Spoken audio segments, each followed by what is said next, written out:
Hello student, welcome है आप सभी का आपकी अपनी अकाउंटिंग की क्लास में। आज के हमारे वीडियो लेक्चर में हम डिस्कस करेंगे सिंप्लीफाइड स्कीम के बारे में। प्रीवियस वीडियो लेक्चर में हमने कंपोजिशन स्कीम के बारे में देखा था। कंपोजिशन स्कीम जो है वो गुड्स की सप्लाई पर क्या होती है, एप्लीकेबल होती है, और जो सिंप्लीफाइड स्कीम है, जो सरलीकृत योजना है, वो किसके लिए, सर्विसेज की सप्लाई पर एप्लीकेबल होती है।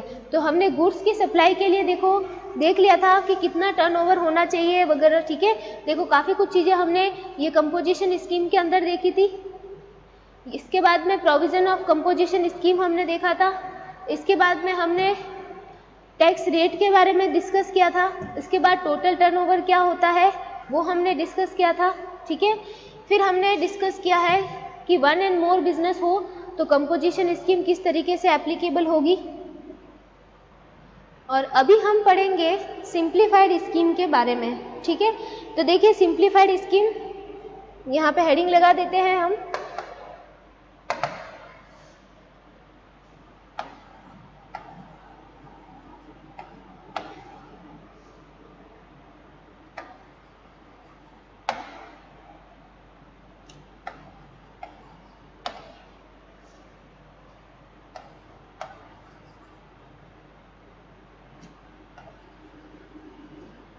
ठीक है, तो सिंप्लीफाइड स्कीम जो है वो मैंने आपको कल बताया था प्रीवियस वीडियो लेक्चर में कि ये किससे रिलेटेड करती है, ये रिलेट करती है किससे, सर्विसेज से, ठीक है। सर्विसेज के लिए ये क्या है, एक तरीके से कंपोजिशन स्कीम ही है, ठीक है।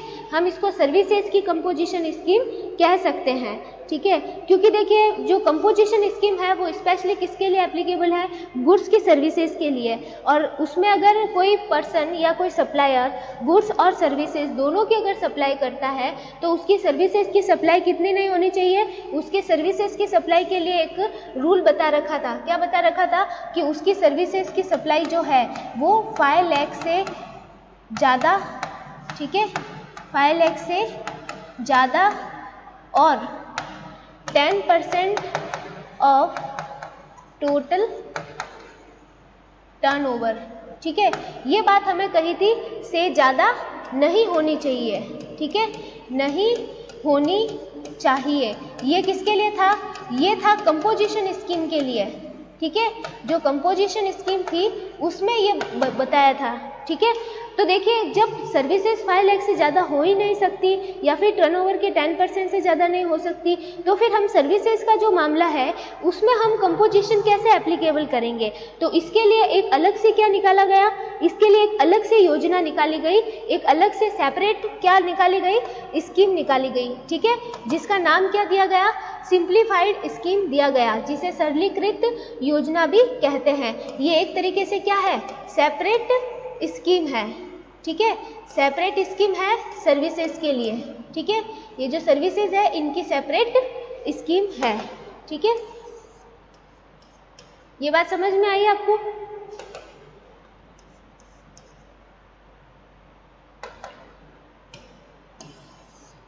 ये बात यहाँ पे क्लियर होती है, ठीक है। तो अब देखिए, तो सर्विसेज के लिए जो सिंप्लीफाइड स्कीम है उसकी क्या क्या बातें हैं, उसके क्या क्या बेसिस हैं, ठीक है। तो यहाँ पे हम अभी बात करते हैं बेस ऑफ सिंप्लीफाइड स्कीम की, ठीक है। किसकी बात करते हैं, बेस ऑफ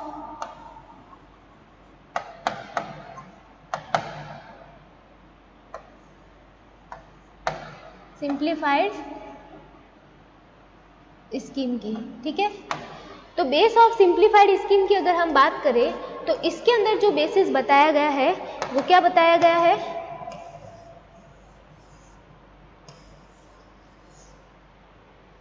वो बताया गया है कि अगर किसी पर्सन की अगर सर्विस का काम करता है, कोई सर्विस की सप्लाई करता है, क्या करता है, सप्लाई करता है, किसकी सप्लाई करता है, अगर वो सर्विसेज की या सर्विस प्रोवाइड करवाता है। सप्लाई को हम क्या कह सकते हैं, प्रोवाइड करवाना, क्या कह सकते हैं हम, प्रोवाइड करवाना।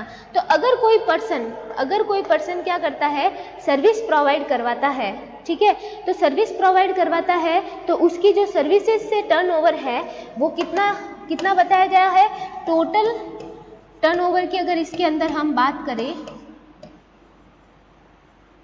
टोटल टर्नओवर की बात करें तो वो कितना बताया गया कि वो जो प्रीवियस उसका जो ईयर है वो 50 लाख रुपीस से ज़्यादा, 50 लाख से क्या हो उसकी, 50 लाख से कम हो, ठीक है, 50 लाख से क्या हो, कम हो। तो ऐसा कोई पर्सन जो कि सर्विसेज प्रोवाइड करवाता है और उसका जो टोटल टर्नओवर है वो कितना, 50 लाख रुपए से क्या हो, कम हो, तो वो इस स्कीम का क्या ले सकता है, बेनिफिट ले सकता है, ठीक है। अगर 50 लाख से कम की अगर उसकी टर्नओवर रहती है तो वो सिंप्लीफाइड स्कीम की बेनिफिट ले सकता है, ठीक है।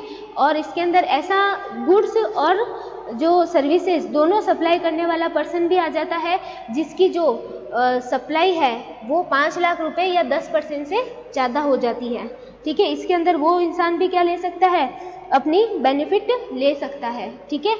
ये बात यहाँ पे क्लियर होती है।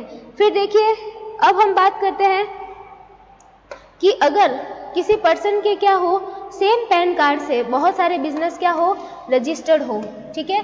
क्या कहे हम कहे कि अगर सेम पैन कार्ड से 1 and more बिजनेस जो है वो क्या हो, रजिस्टर्ड हो, तो ऐसी कंडीशन में जो ये स्कीम है वो क्या होगी, या तो सब पर एक साथ एप्लीकेबल होगी, ठीक है।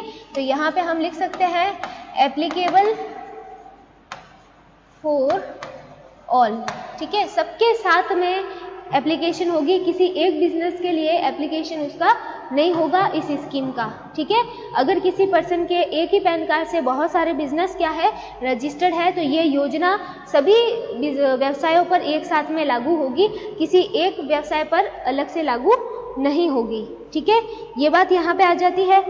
अब हम यहाँ पे बात करेंगे किसकी, टैक्स के रेट की, किसकी, टैक्स रेट की अगर हम यहाँ पे बात करें तो टैक्स की रेट क्या रहेगी इसके अंदर, ठीक है। तो टैक्स की रेट की अगर हम बात करें तो सिंप्लीफाइड स्कीम के अंदर जो टैक्स की टोटल रेट है वो कितनी बताई हुई है, टोटल रेट बताई गई है 6%, ठीक है। कितनी बताई गई है, 6% बताई गई है, जिसमें से कि क्या है, जिसमें 3% जो है वो तो किसका हो जाता है, CGST का हो जाता है, ठीक है, सेंट्रल का हो जाता है, और पीछे जो 3% है वो किसके हो जाते हैं, SGST के, ठीक है, state goods and service tax के हो जाते हैं। तो 6% रेट इसकी डिसाइड की गई है, जिसमें 3% क्या हो जाता है, CGST, और 3% हो जाता है SGST, ठीक है।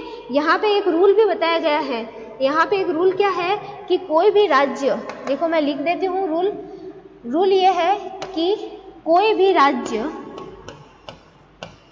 कोई राज्य या क्या कह सकते हैं हम, संघ राज्य क्षेत्र, संघ राज्य क्षेत्र, जिसे हम कहते हैं क्या, यूटी, यूनियन टेरिटरी, ठीक है। स्टेट और यूनियन टेरिटरी के अंदर जो ये सिंप्लीफिकेशन स्कीम की जो रेट है वो क्या नहीं हो सकती, 3% से ज़्यादा नहीं हो सकती। तो क्षेत्र में सरलीकृत योजना में कर की दर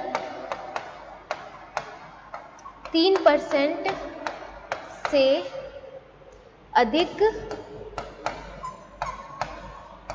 नहीं हो सकती, ठीक है। ये बात यहाँ पे आ जाती है। तो मतलब किसी भी राज्य में, या मतलब स्टेट की बात करें, किसी भी स्टेट में या यूनियन टेरिटरी में सिंप्लीफिकेशन स्कीम के अंदर जो टैक्स की रेट है वो क्या नहीं हो सकती, वो 3% से ज़्यादा नहीं हो सकती। इसीलिए तो CGST की कितनी बताई गई, 3%, और SGST की भी 3%, ठीक है। तो ये 3% इसीलिए रखी गई है, मैक्सिमम इसकी 3% से ज़्यादा नहीं हो सकती, ठीक है। तो ये है इसकी टैक्स की रेट की बात। और पैन कार्ड वाला मैंने आपको बता ही दिया है, ठीक है, कि अगर सेम पैन कार्ड से 2 या 2 से ज़्यादा बिजनेस हो तो ये स्कीम सभी पर एक साथ में लागू होगी, नहीं तो किसी पे भी लागू नहीं होगी, ठीक है। ये बात यहाँ पे क्लियर होती है। अब हम बात करते हैं दोनों स्कीम का कंपैरेटिव एनालिसिस। ठीक है, कंपैरेटिव एनालिसिस की अगर हम बात करें तो एक तो आ जाती है हमारे पास कौन सी, कंपोजिशन स्कीम। ठीक है, एक तो हमारे पास है कि कौन सी, कंपोजिशन स्कीम। यहां पे लिख देते हैं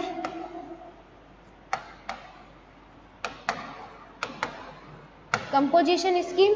और दूसरी स्कीम कौन सी हमारे पास में, सिंप्लीफिकेशन की। ठीक है, सिंप्लीफाइड कह सकते हैं हम, सिंप्लीफाइड। ठीक है, तो ये दो स्कीम हमारे सामने है।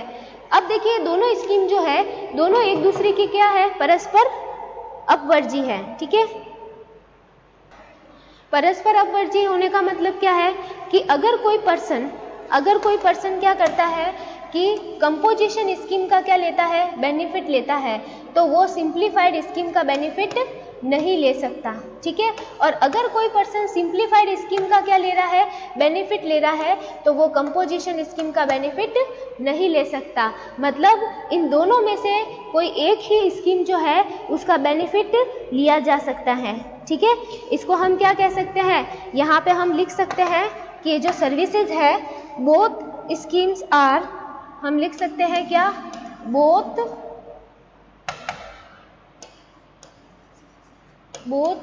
Schemes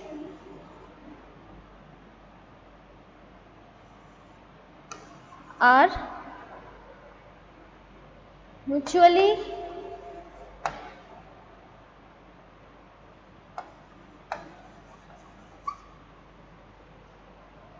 exclusive.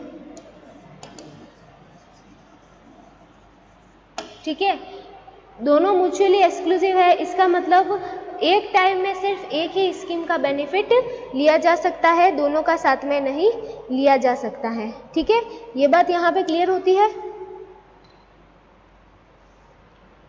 अब यहाँ पे देखिए एक इम्पॉर्टेंट बात और क्या आ जाती है, एक इम्पॉर्टेंट बात ये आ जाती है कि जो पेन, एक से ज़्यादा पेन नंबर, एक ही पेन पर, ठीक है, सेम पेन पर, अगर हम बात करें किस पर, सेम पेन कार्ड पर, सेम पेन कार्ड की अगर हम बात करें तो सेम पेन कार्ड पर रजिस्टर्ड बिजनेस अगर हो एक से ज़्यादा, तो कुछ में क्या कर ले, कुछ में तो क्या कर ले, वो कंपोजिशन स्कीम यूज़ कर ले। ठीक है, और कुछ में क्या कर ले, सिंप्लीफाइड स्कीम यूज़ कर ले। तो ऐसा नहीं हो सकता।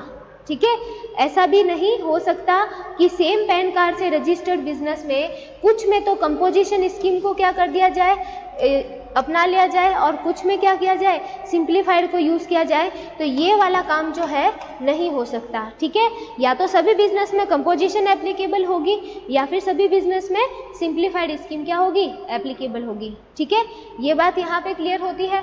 ठीक है, अब हम बात करेंगे आगे।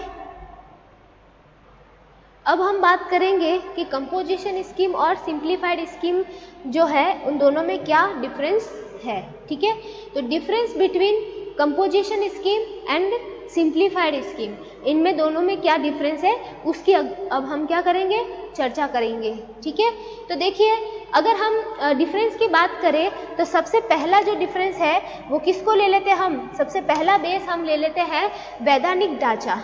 ठीक है, वैधानिक ढांचा मतलब लीगल स्ट्रक्चर, जो इनका लीगल स्ट्रक्चर है उसकी अगर हम बात करें, ठीक है, तो लीगल स्ट्रक्चर में जो ये कंपोजिशन स्कीम है, कंपोजिशन स्कीम जो है वो जीएसटी अधिनियम में प्रारंभ से ही, पहले से ही क्या थी, वर्णित थी। ठीक है, पहले से, जब से ये एक्ट बना था जीएसटी का, उस जीएसटी एक्ट के बनने के साथ में ही ये स्कीम भी उसी के अंदर पहले से थी। ठीक है, जबकि अगर हम बात करें किसकी, सिंप्लीफाइड स्कीम की, तो सिंप्लीफाइड स्कीम जो है वो कब से ऐड की गई है, 1 अप्रैल 2019 से ये क्या की गई है, 1 अप्रैल 2019 से जो फाइनेंस एक्ट 2019 है इसके द्वारा ये क्या की गई है, सम्मिलित की गई है। ठीक है, तो कंपोजिशन स्कीम की अगर हम बात करें तो ये एक्ट में पहले से ही ऑलरेडी एग्जिस्ट थी जब ये एक्ट बनाया गया था। ठीक है, लेकिन ये जो सिंप्लीफाइड स्कीम है ये जो है वो जो फाइनेंस एक्ट है 2019 उसके बाद उसके द्वारा क्या की गई है, सम्मिलित की गई है। ठीक है, फिर अगर हम बात करें सेकेंड नंबर पॉइंट की, ठीक है। सेकेंड नंबर पॉइंट की अगर हम बात करें तो इसके अंदर आ जाता है किसके लिए है, ठीक है, इसका जो बेनिफिट है वो किसको मिल सकता है। तो सेकेंड नंबर पॉइंट की बात करते हैं किन के लिए है, ठीक है, इसका जो बेनिफिट लेने वाला पर्सन है ये कौन है, एप्लीकेबल कहाँ पे होगी, तो मैं ये कह सकती हूँ एप्लीकेबल ऑन, ठीक है, किसके लिए होगी, या फिर जो इसका बेनिफिट है वो किसको मिलेगा, ठीक है। तो बेनिफिट किसको मिलेगा, ये किसके लिए एप्लीकेबल है। तो अगर हम कंपोजिशन की बात करें तो कंपोजिशन स्कीम जो है वो उन छोटे बिजनेसमैन के लिए है जिनके द्वारा प्रदत्त सेवा का आवर्त 5 लाख रुपए या कुल आवर्त के 10%, दोनों में से जो भी अधिक हो से अधिक नहीं हो, ठीक है। तो यहाँ पे देखो एक बात आपको थोड़ी सी ध्यान से लैंग्वेज से समझनी होगी कि ये क्या है, कंपोजिशन स्कीम गुड्स के सप्लायर जो होता है, सप्लायर ऑफ गुड्स, ठीक है, सप्लायर ऑफ गुड्स जो होता है उसके लिए क्या है, ये एप्लीकेबल है, ठीक है। इसके अंदर जो अगर सप्लायर किसके करता है, गुड्स और सर्विसेज बोथ, दोनों की, ठीक है, दोनों की अगर करता है तो ऐसे पर्सन के लिए फिर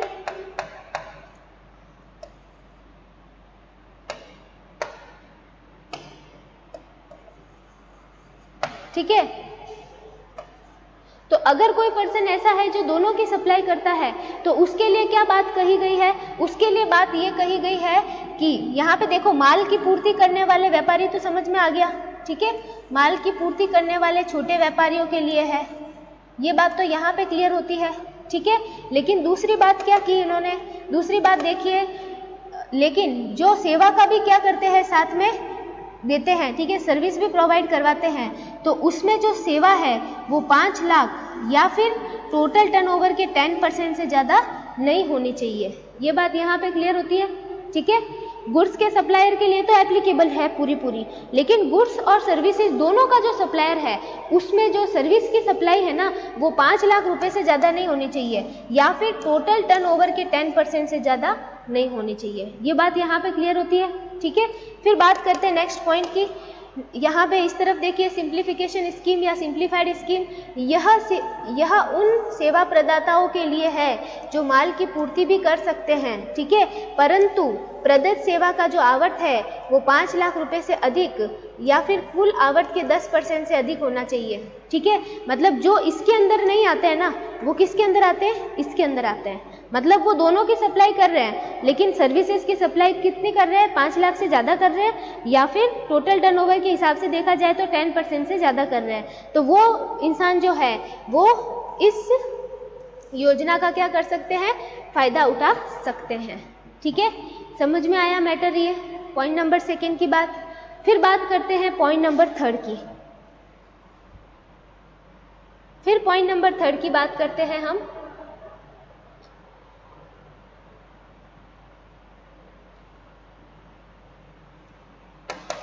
पॉइंट नंबर थर्ड देखिए क्या बोलते हैं, होटल और रेस्टोरेंट के लिए, ये जो होटल और रेस्टोरेंट के जो सर्विस प्रोवाइडर है उनकी अगर हम बात करें तो वो तो हमें सर्विस लगती है। देखिए होटल और रेस्टोरेंट देखने में जो या सुनने में जो नाम लगता है वो हमें कैसा लगता है कि ये क्या होगी, ये सर्विस होगी, ये हमें यही लगता है कि ये सर्विस होगी, लेकिन ये सर्विस नहीं है, मतलब सर्विस है बट इसको कंपोजिशन स्कीम के अंदर बेनिफिट मिलता है, ठीक है। यह योजना देखिए ध्यान से देखिए, यह योजना होटल और रेस्टोरेंट के कार्यों में, होटल या रेस्टोरेंट के कार्य में संलग्न सेवा प्रदाताओं के लिए भी है, ठीक है, सेवा प्रदाताओं के लिए भी है।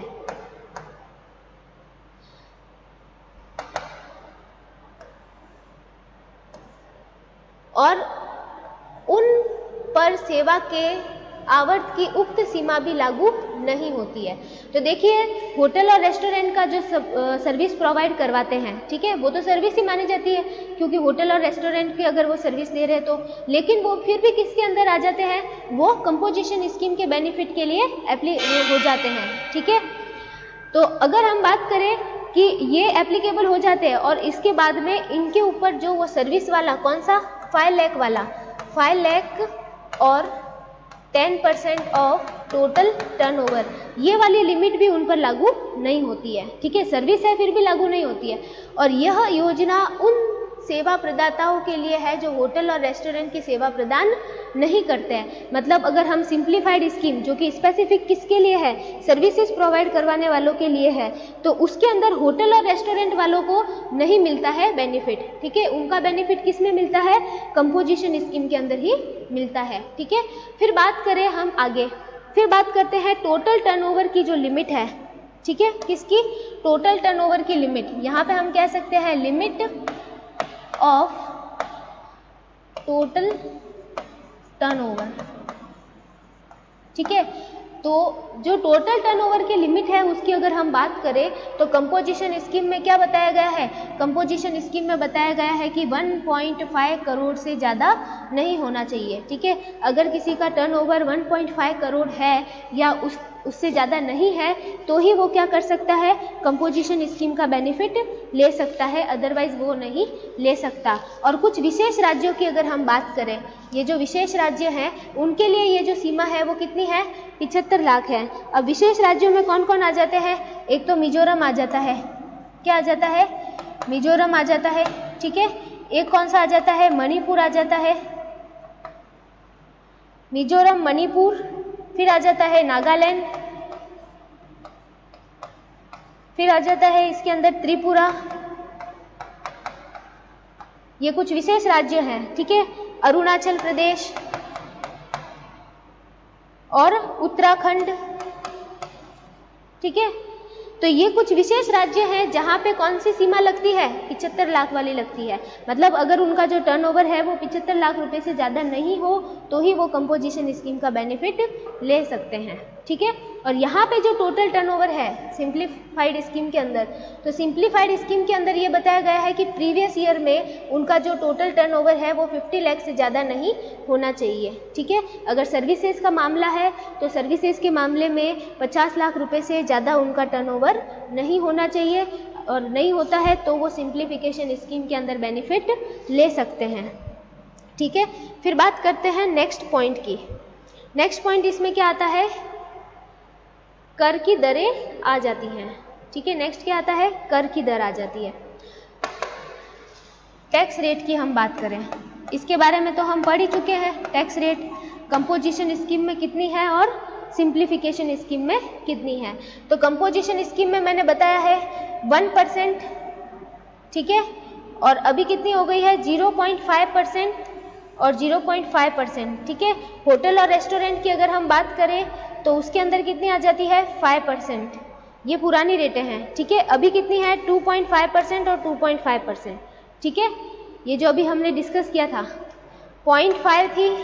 देखिए हमने कहाँ डिस्कस किया था, हमने रेट के बारे में डिस्कस किया था कंपोजिशन स्कीम में, जहाँ पे ये देखिए प्रीवियस में जो रेट थी वो ये थी। फिर क्या किया कि इनको ना CGST और SGST के अंदर डिवाइड कर दिया गया। ठीक है, 0.5% और 0.5% मैन्युफैक्चरर के लिए, और रेस्टोरेंट के लिए तो दोनों में क्या है, दोनों में ही 2.5% है, और अदर सप्लायर के लिए 0.5% और 0.5%।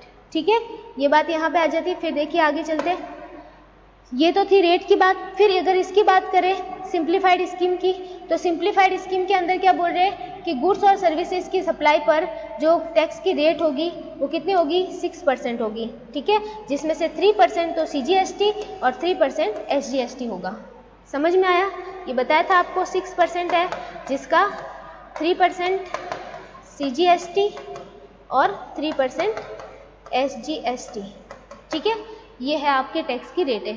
तो ये था आपके कंपोजिशन स्कीम और सिंप्लीफिकेशन स्कीम। देखिए इतना हमने पढ़ा है, 2 पार्टीशन में इसको पढ़ा है। पहले हमने कंपोजिशन स्कीम के बारे में पढ़ा था। ठीक है, उसकी जो बेसिस है वो पढ़े हैं हमने, प्रोविज़न क्या क्या है, रेट पढ़ी थी उसकी, टोटल टर्नओवर के अंदर क्या क्या चीज़ें आती है वो देखा। ठीक है, 1 और मोर बिजनेस की कंडीशन हो और सेम पैन कार्ड यूज़ हो रहा हो। ठीक है, तो हमने क्या देखा, फिर सिंप्लीफाइड स्कीम देखी हमने इस लेक्चर के अंदर। फिर इसके बाद में सिंप्लीफाइड स्कीम में हमने ये सब कुछ देखा, टैक्स रेट। ठीक है, सेम पैन कार्ड का कंडीशन हो तो क्या करना है, फिर दोनों का कंपैरेटिव एनालिसिस, ये पूरा कंपैरेटिव एनालिसिस। ठीक है।